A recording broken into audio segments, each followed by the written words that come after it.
모세가 이스라엘 자손 지파의 수령들에게 말하여 이르되 여호와의 명령이 이러하니라.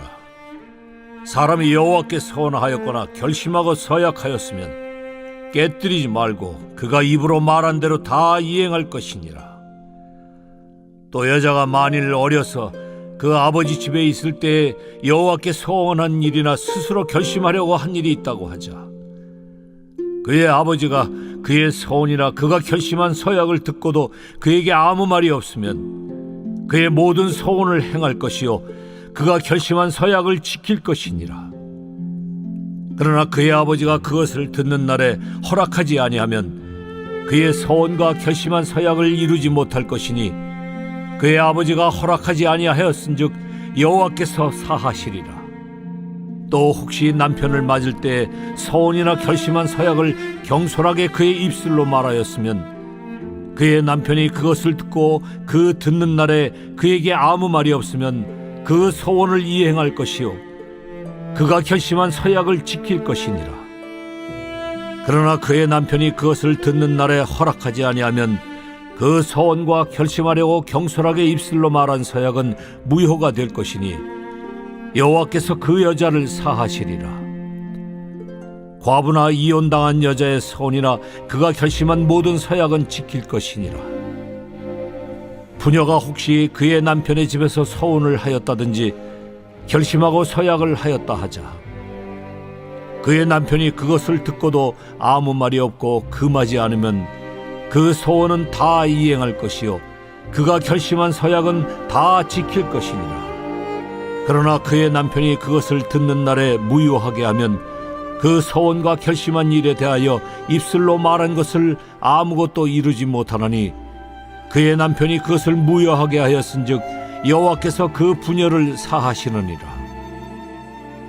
모든 서원과 마음을 자제하기로 한 모든 서약은 그의 남편이 그것을 지키게도 할 수 있고 무효하게도 할 수 있으니 그의 남편이 여러 날이 지나도록 말이 없으면 아내의 서원과 스스로 결심한 일을 지키게 하는 것이니 이는 그가 그것을 들을 때에 그의 아내에게 아무 말도 아니하였으므로 지키게 됨이니라. 그러나 그의 남편이 들은 지 얼마 후에 그것을 무효하게 하면 그가 아내의 죄를 담당할 것이니라. 이는 여호와께서 모세에게 명령하신 규례니 남편이 아내에게 아버지가 자기 집에 있는 어린 딸에 대한 것이니라. 오늘 이 민수기 30장 오늘 1절에서 16절까지는 이스라엘 백성들이 하나님 앞에 이제 서원한 것을 어떻게 지키느냐에 관한 말씀을 하고 있습니다. 우리가 살아가면서 하나님 앞에 서약을 할 때가 있죠. 특별히 간절한 소원이 있을 때 하나님 이렇게 해주시면 제가 하나님께 이것을 약속하겠습니다. 우리 대표적인 것으로 사무엘이 이 땅에 태어나기 전에 사무엘의 엄마 한나가 하나님 저에게 아들을 주시면 제가 이 아들을 하나님께 바치겠습니다. 그래서 옛날에는 이런 본을 따라서 우리 이제 이렇게 기도하시는 분들이 많았죠. 하나님 저에게 아들을 주시면 첫째는 무조건 주께 바치겠나이다. 그래서 서약을 하시는 분들이 꽤 많이 계셨습니다. 요즘에는 서약을 잘 안 하시는 것 같아요. 이제 오히려 이게 사실은 좀 성경적일 수 있다라고 생각을 합니다. 왜냐하면 예수님께서는 우리의 연약함을 아셨기 때문에 우리한테 서약, 맹세하는 것을 금지시키셨기 때문이죠. 여러분 마태복음 5장 33절을 보시면 이렇게 시작을 합니다. 5장 33절 읽어보겠습니다. 5장 33절 34절 시작. 또 옛사람에게 말한 바 헛 맹세를 하지 말고 내 맹세한 것을 주께 지키라 하였다는 것을 너희가 들었으나 나는 너희에게 이르노니 도무지 맹세하지 말지니 하늘로도 하지 말라. 이는 하나님의 보좌임이요. 아멘. 그러면서 계속해서 맹세하지 말 것을 쭉쭉쭉 말씀하고 있죠. 자, 그래서 이제 우리가 이제 다급해지면 하나님의 큰 이름을 의지해서 서약을 합니다. 나의 신뢰성을 높이기 위해서 아니면 하나님께서 나를 위해 꼭 이것을 해주시기 위해서 하는 마음으로 이제 하나님 앞에 서약을 하게 되죠. 자, 그런데 이제 이 서약은 하나님께 한 것이기 때문에 목에 칼이 들어와도 반드시 해야 되는 겁니다. 근데 사람이 과연 이런 약속을 지킬 수 있는 능력이 되느냐? 사실은 약하거든요. 내가 지금은 하고 싶어도 상황이 바뀌면 언제 어떻게 될지 모릅니다. 그래서 사실은 여러분 우리가 결심을 이렇게 하고 하나님 이렇게 하면 이렇게 하겠습니다 라고 하지만 상황이 바뀌어서 하지를 못하고 그냥 세월이 흘러가면서 지나갈 때가 많이 있죠. 그래서 가장 좋은 건 마음에 감동 주실 때 곧바로 그냥 해버리는 겁니다. 약속도 하기 전에 그냥 바로 하는 것이죠. 그런데 그렇게 하지 않고 내가 약속을 했을 때 그때부터는 이게 이제 족쇄가 되는데요. 특별히 이제 오늘 말씀을 보면은 1절부터 2절까지는 남자의 소원이고 그 다음에 3절부터 16절까지는 여자의 소원입니다. 그러니까 남자는 그래도 큰 변화할 수 있는 환경이 적다라는 것이죠. 그래서 남자에 대해서는 이렇게 말씀합니다. 2절에 사람이 여호와께 서원하였거나 결심하고 서약을 하였으면 스스로 결단을 하고 굳게 다짐을 했으면 하나님 앞에 깨뜨리지 말고 그리고 그가 입으로 말한 대로 다 이행할 것이라. 자, 이게 하나님을 향한 태도입니다. 여러분 하나님께서는 시건하지 않으시는 분이라고 그러죠. 민수기에 보면 인생이 않으시니 시건치 아니하시고 하신 말씀을 후회하지 않으신다고 그럽니다. 하나님은 반드시 그 말씀을 지키고 그 약속을 지키고 언약을 지키시는 하나님이시죠. 그런데 사람은 그렇지 않다는 겁니다. 이게 마음은 원이로되 육신이 약하다는 겁니다. 그래서 말한 대로 잘 안 돼요. 남자라면 말한 대로 다 해야 되고 그만큼 엄중하게 처리를 해야 되고 단 여자의 경우는 인생에 변수가 많다라는 겁니다. 특별히 그 당시에는 남성 중심 사회였기 때문에 여자들이 결심을 지키려고 할 때 제약들이 참 많았습니다. 뭐 지금도 그런 제약들이 꽤 있기는 하죠. 자, 예를 들어서 여자가 어렸을 때 아버지의 집에 있을 때 3절에 보면 이거 뭐냐면 결혼하지 않은 딸, 여자가 결혼하지 않은 상태로 부모님 집에 있을 때 그때는 어떻게 하느냐? 아무리 서원을 하거나 스스로 결심을 했다고 해도 4절에 아버지가 그 말을 듣고 막으면 못한다는 겁니다. 아무 말이 없으면 지키지만 4절에 5절에 그러나 아버지가 그것을 듣는 날에 허락하지 않는다. 주여 제가 주를 위해서 뭐 선교를 가겠습니다. 그 당시에는 선교는 아니겠으나 뭐 주를 위해 뭔가를 하겠습니다 하는데 아버지가 그건 안 된다. 이렇게 하면 그 서약을 지키지 못한다는 겁니다. 자, 그의 아버지가 허락하지 아니하였은즉 여호와께서 5절의 끝에 보면 사하시리라 그러죠. 자, 다른 말로 하면 하나님께 아버지가 허락하지 않았기 때문에 하나님 앞에 지키지 못하는 거는 그냥 당연한 게 아니라 산다는 건 뭡니까? 이것도 죄라는 거죠. 왜? 하나님 앞에 결심하고 맹세했기 때문에 맹세를 지키지 않고 헛맹세를 하게 된 셈인데 그렇게 되면 이거는 하나님 앞에 죄가 되지만 그러나 하나님이 그 사정을 아시고 용서해 주신다는 겁니다. 또 6절에 보면 남편을 맞을 때 서원이나 결심한 서약을 경솔하게 입술로 말하였으면 자, 말로 하면 안 되는데 그냥 나도 모르게 확 이제 말이 나온 거죠. 그래서 사실은 제일 좋은 건 마음의 결단을 주시면 이 결단을 묵묵히 행하는 게 사실은 제일 좋습니다. 근데 내가 하나님 반드시 하겠습니다. 막 결단하고 서원하고 얘기하고 맹세하고 그러면 그다음부터 이제 갈등이 일어나는 거죠. 그래서 내가 입술로 말했으면 남편이 그걸 듣고 그럼 뭐 해보든지 아니면 가만히 있으면 하지만 그러나 그 말을 듣고 8절에 허락하지 않으면 그 서원과 결심하려고 경솔하게 입술로 말한 서약은 무효가 될 것이다. 자, 이게 경솔하다라고 했는데 이게 뭐냐면 여인이 결혼을 하면 이제 남자가 그 가정의 영적인 권위를 갖는다는 겁니다. 그래서 영적 권위를 갖고 있는 그 남편의 허락 아래 해야 한다는 것이죠. 물론 여기서는 이스라엘 사회이기 때문에 모두 다 하나님을 경외하는 남편, 여자였을 것입니다.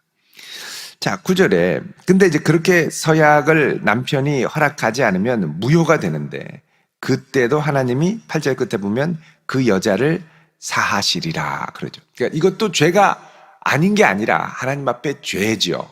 경솔하게 맹세한 것은. 그러나 하나님께서 그 죄를 사해 줄 것이다. 왜? 영적 권위가 그 남편에게 있기 때문에.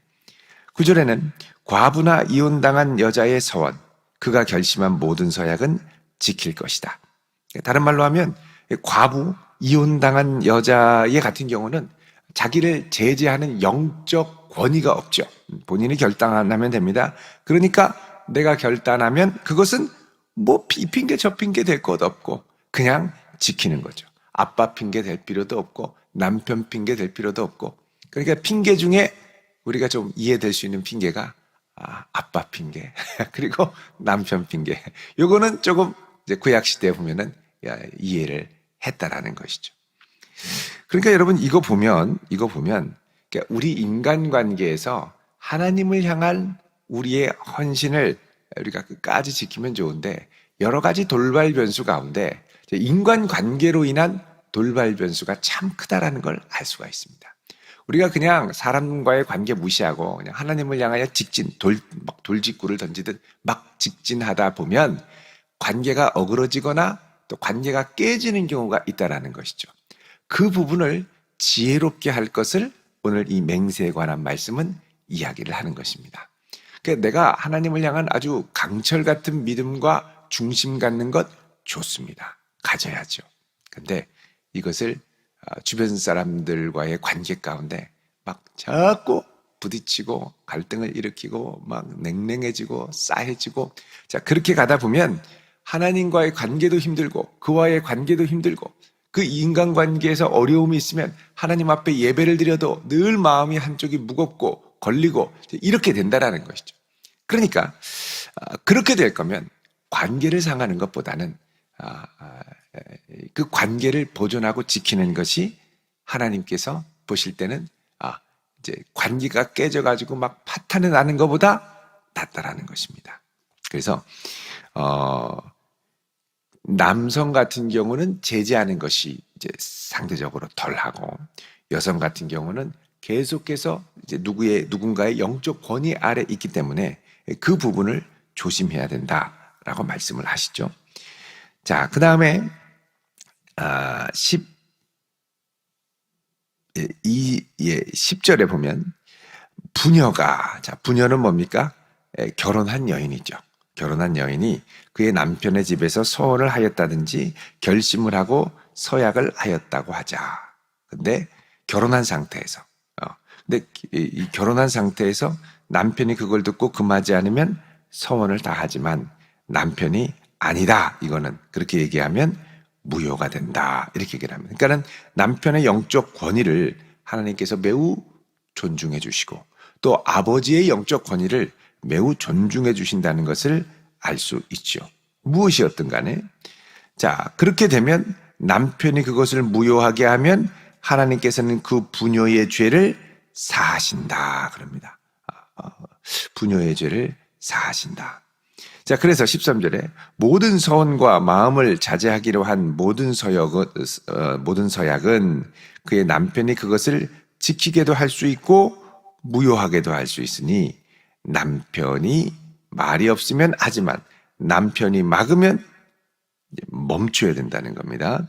자, 그런데 15절에 14절에 이렇게 얘기를 하죠. 아내 말이 없는데 14절에 남편이 여러 날이 지나도 말이 없는데 아내가 남편이 말하지 않는 거 보니까 해도 되는구나 하고 서원을 지키게 하는데 서원을 지키고 가는데 남편이 가만히 있다 보니까 자꾸 불편하고 또 마음이 힘들고 마음이 좀 거스르는 게 있다라는 거죠. 그래서 하게 했다가 그거 그만해라. 이렇게 하면 그거는 어떻게 되느냐? 남편이 그 아내의 죄를 담당하게 된다는 겁니다. 그래서 일단 서원을 지키기로 결단하고 갈 때 그 전에 말이 없으면은 그 이후에도 말이 없이 끝까지 잘 도와주고 서포트를 해야 된다는 거죠. 그러니까 아내의 결단을 남편이 좋게 보고 기쁘게 보고 오케이 그러면 해라 라고 할 때는 그 다음에는 열심히 하도록 도와줘야지.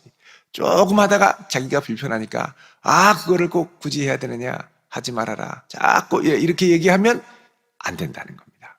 그래서 끝까지 갈 수 있도록, 그러니까 이게 하나님과의 관계, 또 이웃과의 관계, 또 가족과의 관계에 균형을 맞추며 가도록 하나님께서 말씀하시는 거죠. 아니, 허락하고 하게 했으면 끝까지 하게 해야지 왜 중간에 본인이 좀 힘들고 불편하다고 못하게 하느냐는 거죠.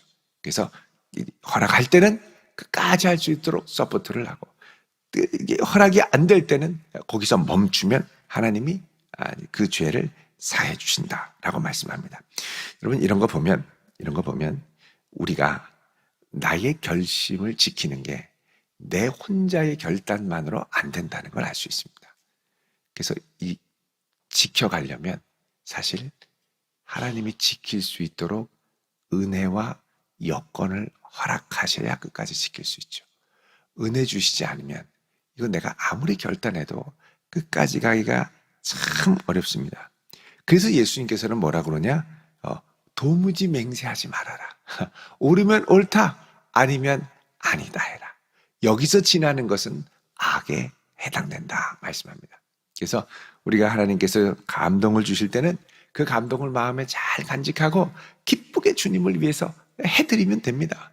그런데 이게 막 맹세까지 하고 다른 사람들 앞에 다 공헌을 했는데 이게 환경이 어려워져서 잘 안 된단 말이죠. 또 희한한 게 공헌을 하면 또 안 돼요. 안 될 환경이 꼭 생겨요. 내가 이렇게 하겠다 그랬는데 꼭 안 될 환경만 생겨요. 그러니까 마음은 급하고 막 해야 되는데 주변에서는 아니 한다더니 왜 안 하냐, 한다더니 왜 한다냐, 말은 해놓은 건 있고 마음은 안 되고, 그러니 신경질만 나고 주변 사람한테 또 팍팍거리게 되고, 그러니까 더 어려워지는 거예요. 그러면 싸우면 그럴 거면 하지 마! 또 이렇게 되고, 그러면 이제 더 어려워진다는 거죠. 그래서 여러분 우리가 겸손해야 됩니다. 내가 결심한다고 되는 것도 아니고 하나님이 은혜를 주셔야 끝까지 할 수 있는 거죠. 그래서 묵묵하게 주님 주시는 은혜대로 걸음걸음 갈 수 있도록. 그래서 여러분 신약 시대에 사는 새 언약의 백성들이 감사한 건 뭐냐? 성령께서 우리와 함께 하십니다. 그래서 성령님의 은혜와 능력을 의지해서 내게 주시는 감동과 주를 위해 살고자 하는 마음의 소망을 간절히 품고 주 앞에 기도해야죠. 주님, 이렇게 살아가길 원하고 이렇게 주를 위해 제가 하기를 원하는데 이거 주님이 은혜 주시지 않고는 도저히 제 결심대로 지켜갈 수가 없습니다. 끝까지 이 마음을 지켜갈 수 있도록 은혜를 주세요. 여러분 환경이 바뀌고 사람이 조금 바뀌면요 내 결심이 금방 흔들흔들합니다. 그래서 끝까지 첫 마음을 잘 지켜갈 수 있도록. 여러분 예수님도 십자가 지실 때 처음부터 십자가 지실 걸 아셨지만 나중에 겟세마네 앞에 와서는 어떻습니까? 할 수만 있으면 이 잔이 옮겨지길 원합니다. 그렇게 기도하지 않습니까? 그러니까 정말 이 환경이 바뀌면 내 마음은 나도 모르겠어요. 막 흔들리는 게 사람의 마음입니다. 그래서 그때까지 끝까지 붙들어 주시고 예수님 기도하실 때 천사가 와서 기도를 돕는다고 그러죠. 이 땀방울이 핏방울이 되도록 하나님 앞에 몸부림을 치며 하나님 앞에 설 수 있도록. 사람은 그냥 나와 하나님과의 단독자로만 사는 것이 아니라 이 땅을 살면서 여러 관계 가운데 이제 둘러싸여 있기 때문에 하나님이 내게 은혜를 주셔서 내 결심을 지켜갈 수 있도록 하실 뿐만 아니라 내 주변의 관계에도 은혜를 부어주셔야 모든 게 합력해서 선을 이루어갈 수 있습니다. 그래서 하나님을 향한 나의 마음과 중심을 지켜갈 때 하나님 내게 모든 면에서 은혜를 부어주십시오. 지혜롭게 기도하며 그 마음과 중심을 잘 지켜갈 수 있는 복된 성도 되시기를 주의 이름으로 축원드립니다. 기도하겠습니다. 거룩하신 아버지 하나님, 저희들이 연약하여 우리의 힘과 결심을 잘 지켜갈 수 없습니다.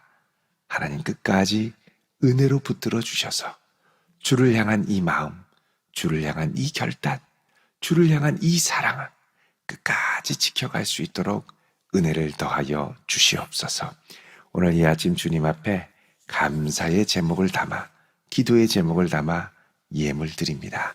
이 귀한 헌신의 마음은 하나님 기억하여 주시고 간절한 기도에 응답하사 오늘 이 아침 그 마음과 중심을 든든히 붙드시는 하나님을 맛보게 하옵소서. 세상 끝날까지 우리와 동행한다 약속하신 주님, 오늘 이 아침 저희와 동행하여 주시고 우리의 마음과 중심이 온전히 주께 연락되게 하옵소서. 예수님의 이름으로 기도드리옵나이다. 아멘.